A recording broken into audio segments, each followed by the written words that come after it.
Hi there, and welcome again to the Explaining History podcasts. And here is another one of those kind of emergency moments. We're just into the 8th day of January, and I suspect that this won't be the last. But details are sketchy at the moment. But what is clear is a 37-year-old woman in Minnesota has been executed by a paramilitary organization with state backing, ICE. And the question you might ask is, well, you're a UK-based history podcast. I tune in this to listen to things about the rise of the Nazis or Stalin's purges. Why are you talking about this particular incident that's only just happened and it's not in the UK? Well, that's a very good question.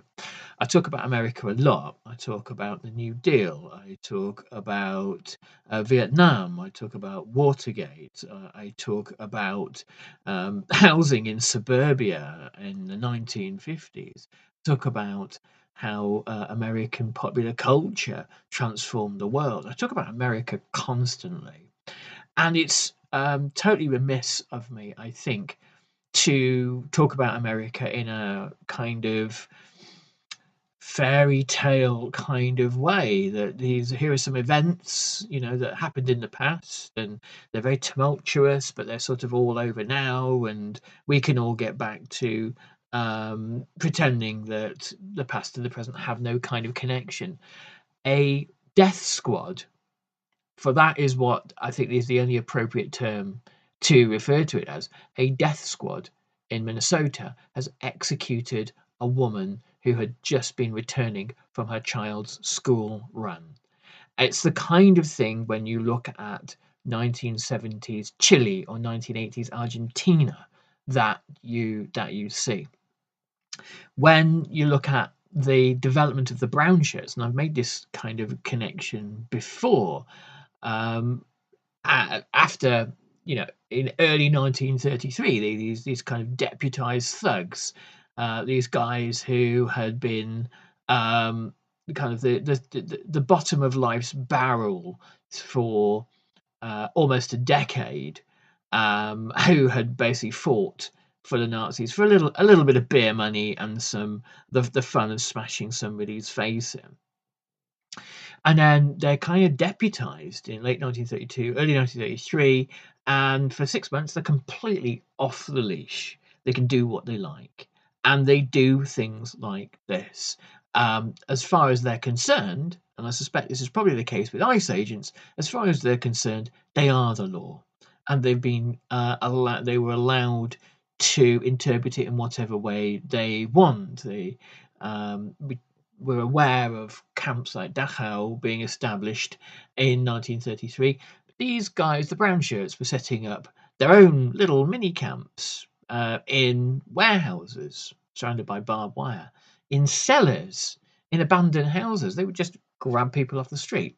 People maybe they knew, they didn't like the look of, not even necessarily official enemies of the regime, just people they didn't like. And by giving them almost unaccountable levels of power, obviously the regime allows a kind of an orgy of violence in the first 6 months of its time in power, so much so that eventually the Nazis themselves step in due to rising unpopularity and kind of clip the Brownshirts' wings, even before the Night of the Long Knives. Here in a now, I think, kind of dying democracy in the United States of America, where the president seems to have unaccountable and unilateral power to take the country to war, to kidnap foreign leaders. You have a targeted killing of a citizen. Now, of course, this is what non-white Americans are familiar with. We only need to look at George Floyd or any of the other horrific sort of judicial killings, the police killings that have occurred under the pretext of a justification. I mean, no doubt the line that will be spun, in fact, indeed it is being spun at the moment, is that the police officer felt frightened. The police officer was afraid, the ICE officer was afraid for their well-being. And I think what kind of adds to the horror at the moment is the fact that almost immediately you have senior Trump figures like Kristi Noem, and no doubt pretty soon Trump himself, who have leapt in to automatically defend ICE, and in doing so defame the victim, the woman who has been murdered, and it hasn't kind of escaped the right wing media already. This woman was in a gay relationship, and no doubt that will be somehow used or weaponized to as kind of some kind of exacerbating factor or some aggravating factor. Don't know how they'll spin that one, but never underestimate them. That's what I say.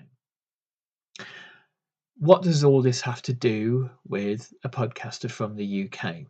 Well, in purely self-interested terms, it is very relevant because our current Trumpist party, the UK Reform Party, has proposed an ICE type anti-immigration service with an extensive immigration data support, provided no doubt through Palantir or somebody like that.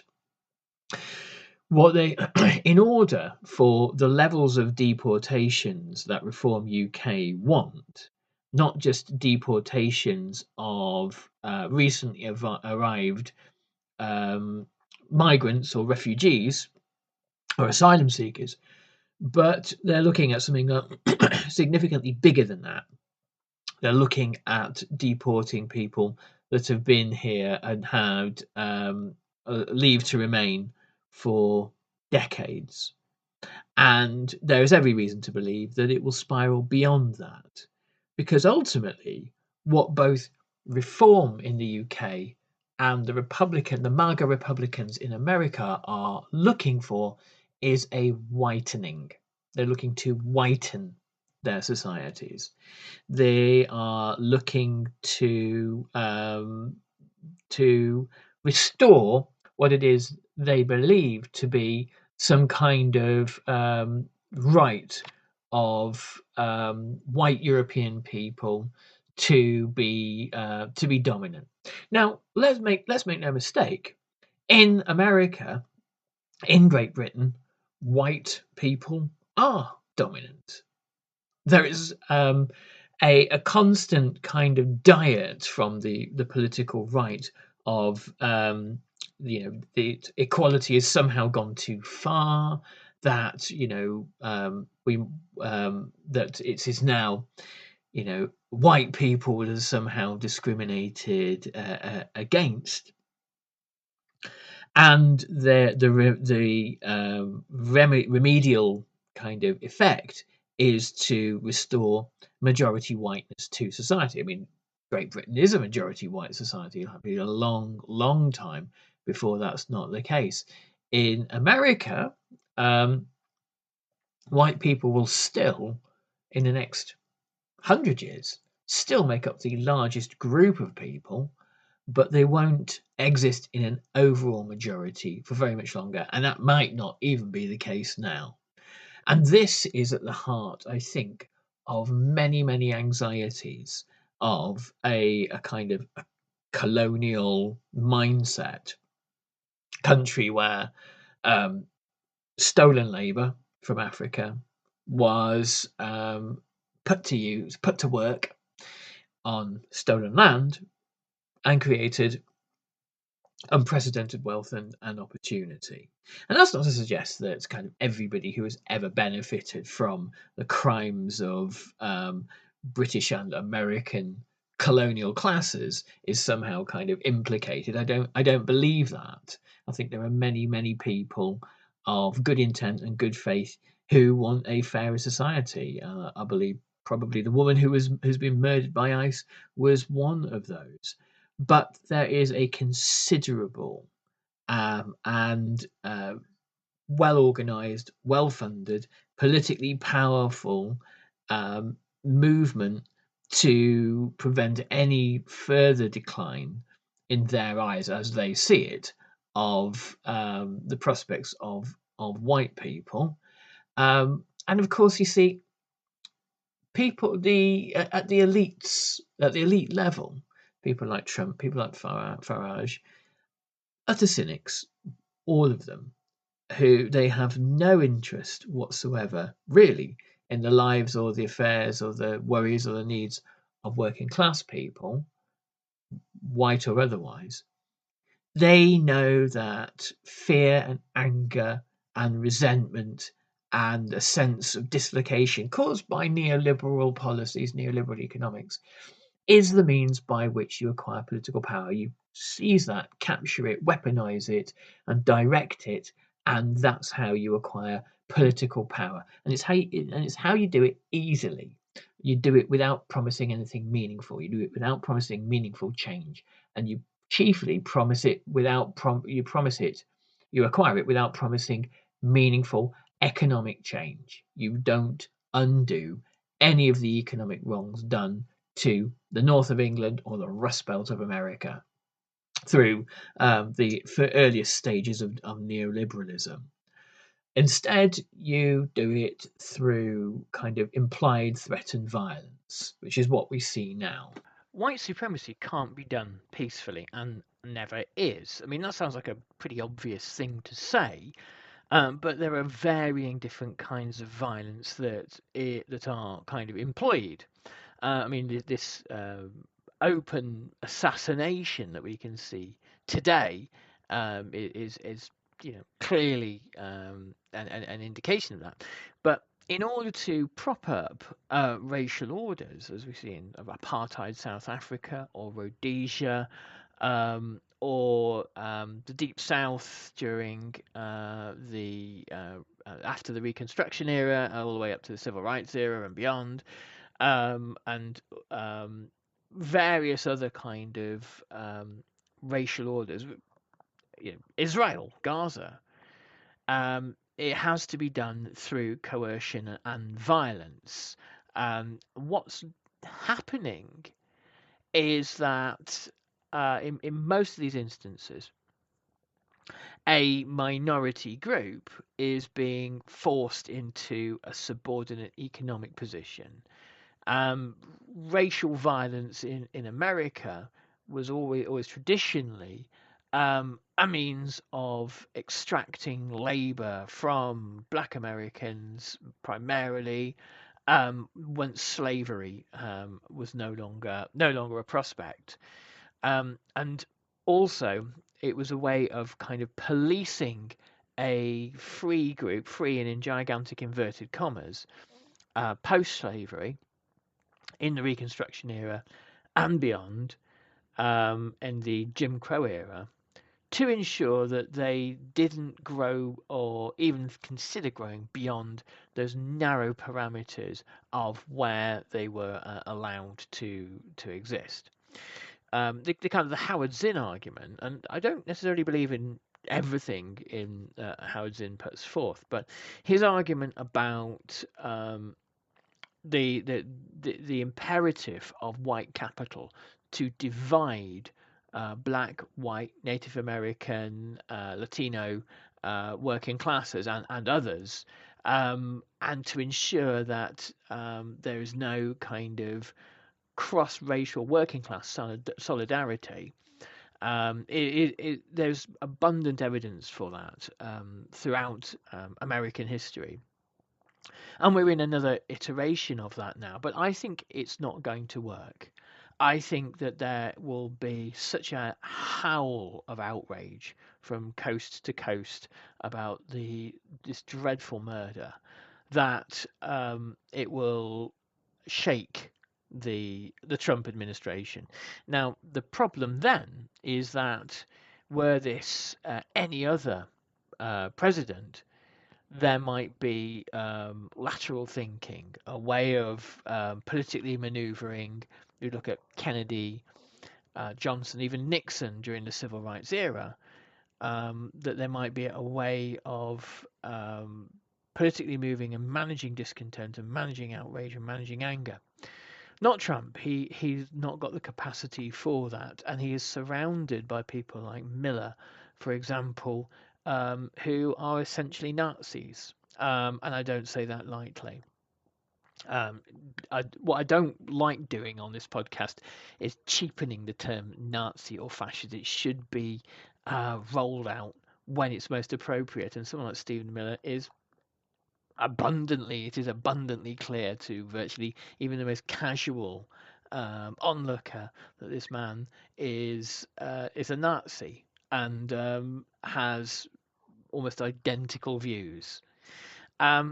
This is somebody who has enjoyed the suffering that they've created. You do get people like that from time to time, and a great many political figures who do create abundant misery and pain.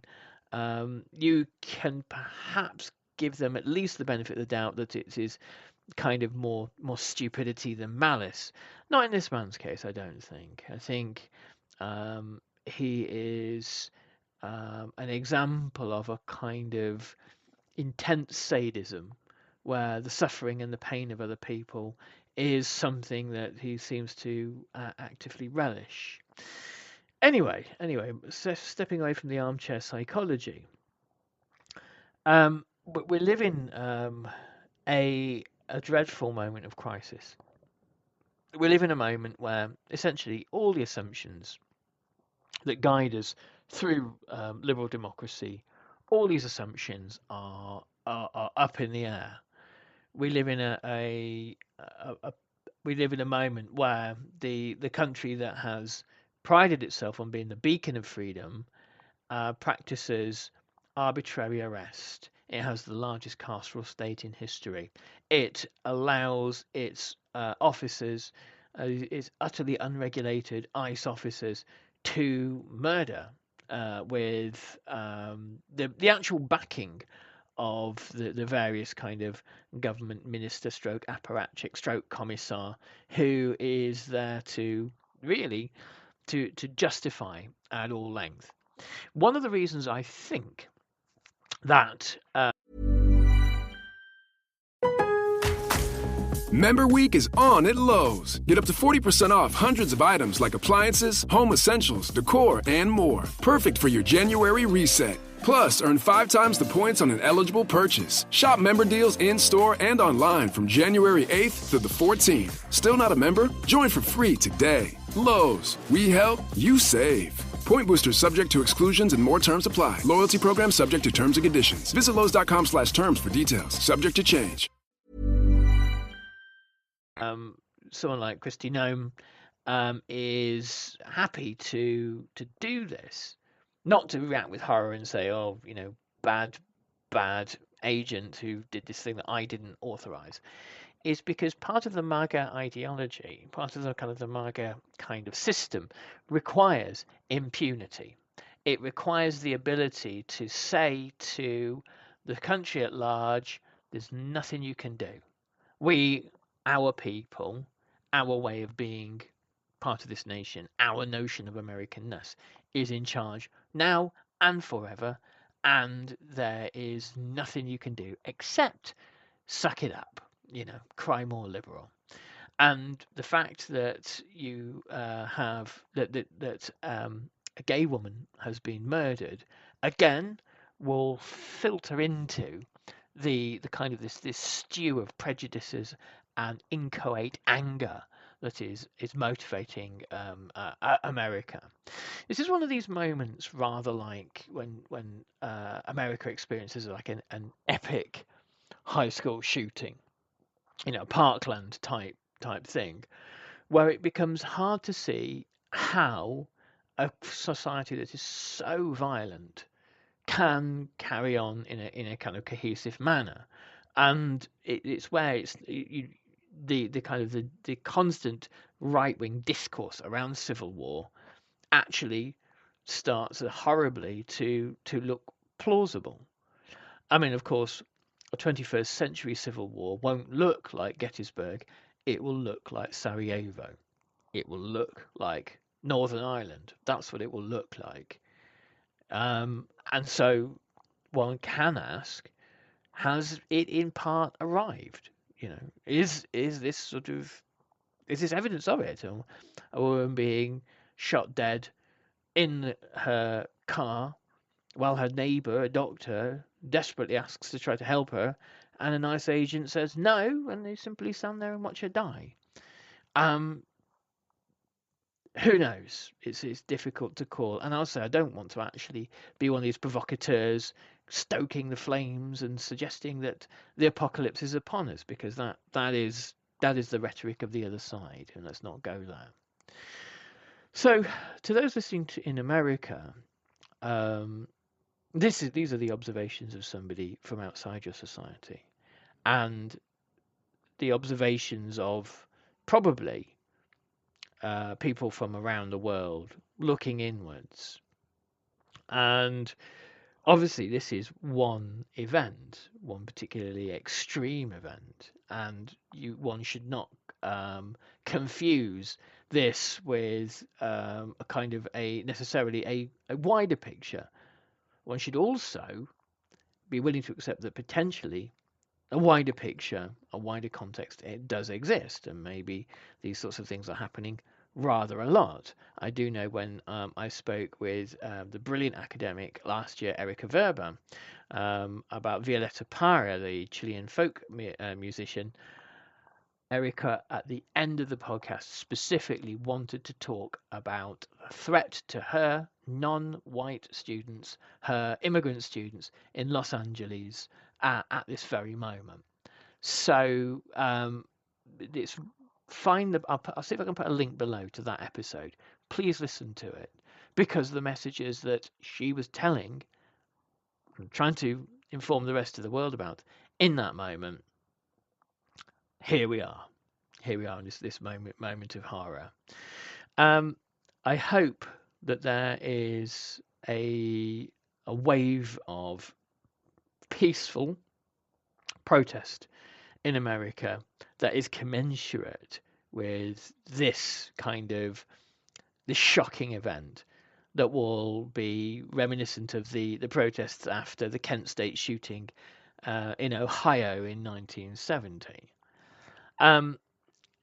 I hope that there is, and I hope that people in those protests are safe. And I hope that a message is sent by ordinary Americans to the rest of the world that they are not their president and they are not the administration that is currently murdering its own citizens and terrorizing the rest of the world. This all seems a bit impassioned. I know I'm trying to be as scholarly as possible, but you reach an end to that sometimes. You have to reach an end to that sometimes. It becomes dishonest eventually to say, "Oh, la-di-da, well, let's talk about the Montgomery bus boycott in measured terms." We can do, because that was in the 1950s. This is now. This is happening now. The history that I talk about every single day is happening now. And in a kind of a garbled and reinvented and tormented format, but it's happening now, and it's happening for similar reasons. That there is an elite class that knows that its prospects are not great unless it seizes more and more and more. It seizes more wealth, more resources, and limits more rights, and scapegoats more people. And that is the situation we are in America, in Great Britain, in Europe, in India, in Israel, in China, across the planet. We are all in that situation. And what can we do? Well, at the very least, and this is the very least, we can name it. And I cannot remain a kind of a commentator on interesting people's history books. It just cannot wash. I cannot be that. So that is that. We have a view. I have a view here on this podcast. It's a broad church. I talk to people sometimes on the political right, and many times on the political left. There are some people I'm not going to talk to because I don't platform fascists, and also so boring, to be honest with you. But the view that I've always taken on this podcast is I speak for the people of the past. It sounds very arrogant of me to say this. I try to speak for the people of the past whose voices were lost, whether they were in Stalin's gulags or simply housewives in sort of the suffocating suburban existence of the 1950s who thought they'd go mad. These are all people with whom we share a deep human connection, just as we share a deep human connection with Renée Good and what has happened to her. And I think that is okay. I think it's okay for a history podcast to be in that place. Though opinions may differ. Anyway, I'm going to leave you there. If you want to hear this podcast without ad interruptions, you can check us out on Patreon, and for a minuscule monthly contribution, you can listen ad free to your heart's content. Take good care, all the best, and stay safe. Bye bye.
Thank you for listening to this episode of Explaining History. This podcast is an independent production, and it's listener support that keeps these conversations going week after week. If you find value in the show and want to help cover the costs of research and production, please consider making a contribution. You can join our community on Patreon or make a one-off donation. Just follow the links in the show notes for this episode.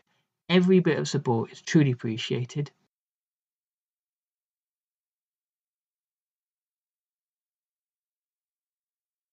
Thanks again for listening.